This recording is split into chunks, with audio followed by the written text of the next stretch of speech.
નમસ્તે વિદ્યાર્થી મિત્રો, વિષય સામાજિક વિજ્ઞાન ધોરણ 6 પાઠ નંબર 8 ભારત વર્ષની ભવ્યતા. તો આ પાઠના સ્વાધ્યાયના પ્રશ્નોના જવાબો, યાદ રાખવાની જાદુઈ રીત અને મૂલ્યાંકન માટેની ફ્રી ઓનલાઈન ટેસ્ટની આજે આપણે વાત કરીશું.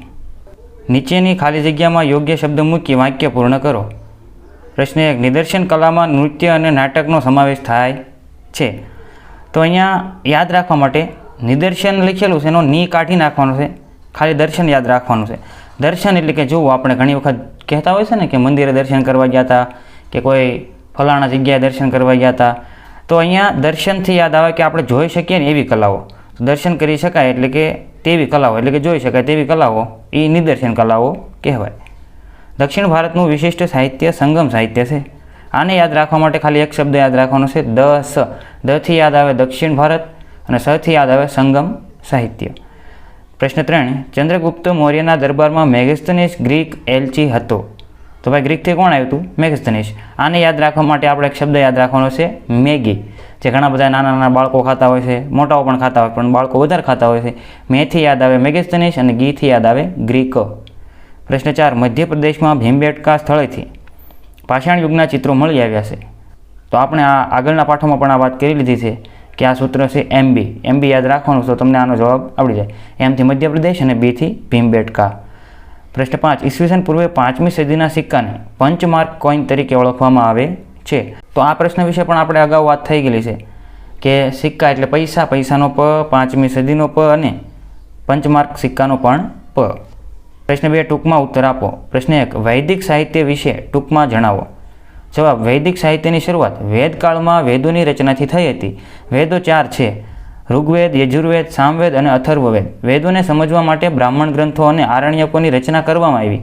તેમાં શતપથ બ્રાહ્મણ, ગૌપદ બ્રાહ્મણ અને બૃહદારણ્ય સૌથી મહત્વના ગ્રંથો છે. આ ઉપરાંત ઉપનિષદો, પુરાણો, સ્મૃતિઓ વગેરેનો સમાવેશ વૈદિક સાહિત્યમાં થાય છે. આપણા વેદો કેટલા છે? 4. જે આપણે પહેલાં કીધું હતું, યાદ રાખવું કઈ રીતના રાખી શકાય કે આપણા હાથમાં એક અંગૂઠો અને 4 આંગળી છે, તો 4 આંગળી છે આપણા 4 વેદ છે, એ રીતના યાદ રાખી શકાય. પ્રશ્ન 2. પ્રાચીન ભારતમાં કયા કયા વિદેશી મુસાફરો એટલે કે પ્રવાસીઓ આવ્યા હતા? જવાબ. પ્રાચીન ભારતમાં ચંદ્રગુપ્ત મૌર્યના સમયમાં ગ્રીક પ્રવાસી મેગસ્તનીસ, ચંદ્રગુપ્ત દ્વિતીયના સમયમાં ચીની પ્રવાસી ફાહિયાન, હર્ષવર્ધનના સમયમાં ચીની પ્રવાસી યુએન શ્વાંગ અને ગ્રીક નાવિક ટોલેમી વગેરે વિદેશી મુસાફરો એટલે કે પ્રવાસીઓ આવ્યા હતા. પહેલો ફોટો છે એ મેગસ્તનીસનો છે, બીજો છે એ ફાહિયાન અને ત્રીજો છે એ યુએન શ્વાંગ. 3. સ્તૂપ અને ચૈત્યનો અર્થ જણાવો. જવાબ. સ્તૂપ એટલે નાના ગુંબજ આકારનું અંડાકાર સ્થાપત્ય. સ્તૂપની મધ્યમાં બુદ્ધના અવશેષોને દાબડામાં રાખવામાં આવતા. બૌદ્ધ સાધુઓ આ સ્થળે ધ્યાન ધરતા. ચૈત્યો એટલે પ્રાર્થના ગૃહો. ચૈત્યોને ગુફાની જેમ પર્વત કોતરીને બનાવવામાં આવતા અને ચૈત્યોમાં ગુફામાં જ હારબંધ સ્તંભો, દરવાજા, વિશાળ પ્રાર્થના મંડપ વગેરે કોતરવામાં આવતા અને ચૈત્યોનો ઉપયોગ પ્રાર્થના ગૃહ તરીકે કરવામાં આવતો. તો અહીંયા પહેલો ફોટો છે એ સ્તૂપનો છે અને બીજો ફોટો છે તે ચૈત્યનો છે. તેમાં તમે જોઈ શકો છો કે મોટા મોટા સ્તંભો છે, વચ્ચે એક મૂર્તિ છે. 4. તક્ષશિલામાં કયા કયા વિષયોનું શિક્ષણ આપવામાં આવતું હતું? તો જવાબ. તક્ષશિલામાં નીતિશાસ્ત્ર, સંસ્કૃત વ્યાકરણ, ખગોળ અને જ્યોતિષ, હિન્દુ ધર્મ અને દર્શન વગેરે વિષયનું શિક્ષણ આપવામાં આવતું હતું. પ્રશ્ન 5. ગુપ્ત વંશના કયા કયા રાજવીઓના સિક્કાઓ મળી આવ્યા છે? જવાબ.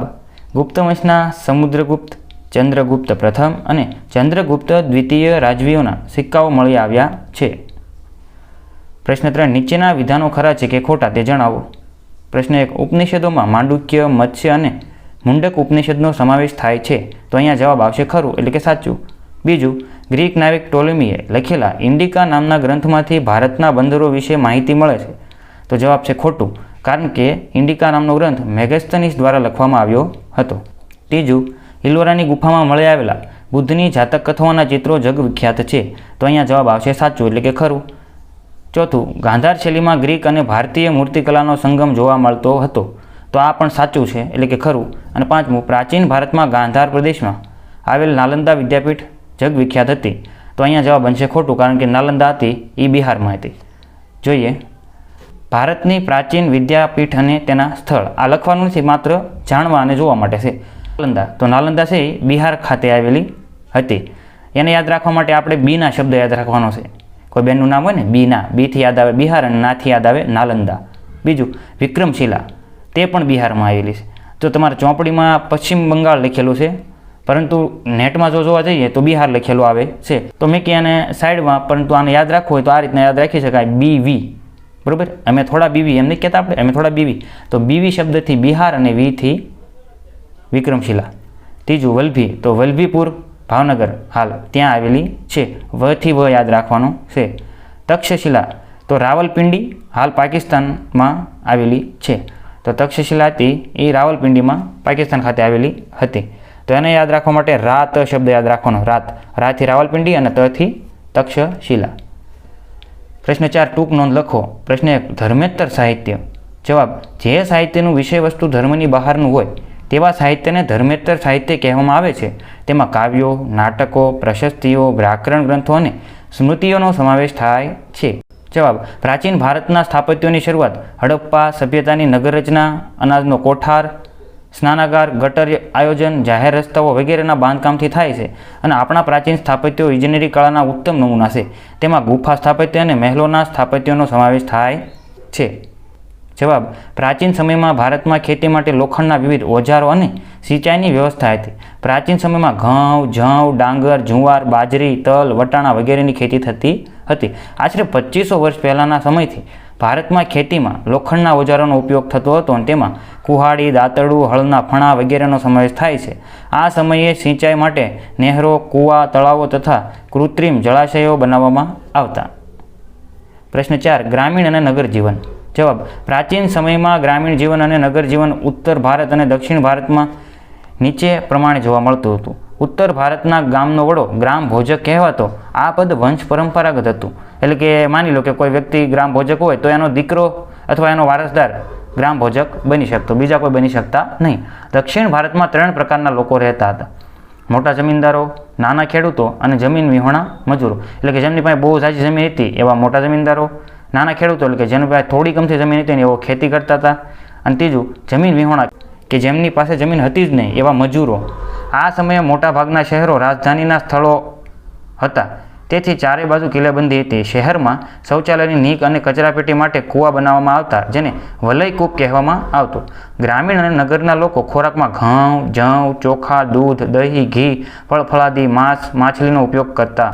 સ્ત્રી અને પુરુષો સામાન્ય રીતે 2 વસ્ત્રો પહેરતા. શરીરના ઉપરના ભાગનું વસ્ત્ર વાસ કહેવાતું હતું, જ્યારે શરીરના નીચેના ભાગનું વસ્ત્ર નીવી કહેવાતું. તેઓ ક્યારેક ઉપરના વસ્ત્ર પર દુપટ્ટા જેવું અધિવાસ લપેટતા હતા. તો હવે આ વાસ શબ્દ કઈ રીતના યાદ રાખવો કે ભાઈ આપણે ચોમાસામાં ઘણીવાર એવું સાંભળતા હોય છે કે ઉપરવાસમાં બહુ વરસાદ પડ્યો, તો ઉપરથી યાદ આવે ઉપરનો ભાગ અને વાસથી યાદ આવે ઉપર પહેરવાનું વસ્ત્ર. અને નીવી યાદ રાખવા માટે ખાલી ની શબ્દ પકડવાનો છે. નીથી યાદ આવે નીચે અને નીવી એટલે કે નીચે પહેરવાનું વસ્ત્ર. તો બસ આ વિડીયો જોવા માટે ધન્યવાદ. મળીએ આગળના વિડીયોમાં. ત્યાં સુધી ભણતા રહો, આગળ વધતા રહો. અને જો આ ચેનલને સબસ્ક્રાઈબ ન કરી હોય તો સબસ્ક્રાઈબ કરો. અને જે લોકોને આ વિડીયોઝની જરૂર છે તેમના સુધી આ વિડીયો પહોંચાડો. અસ્તુ, ધન્યવાદ.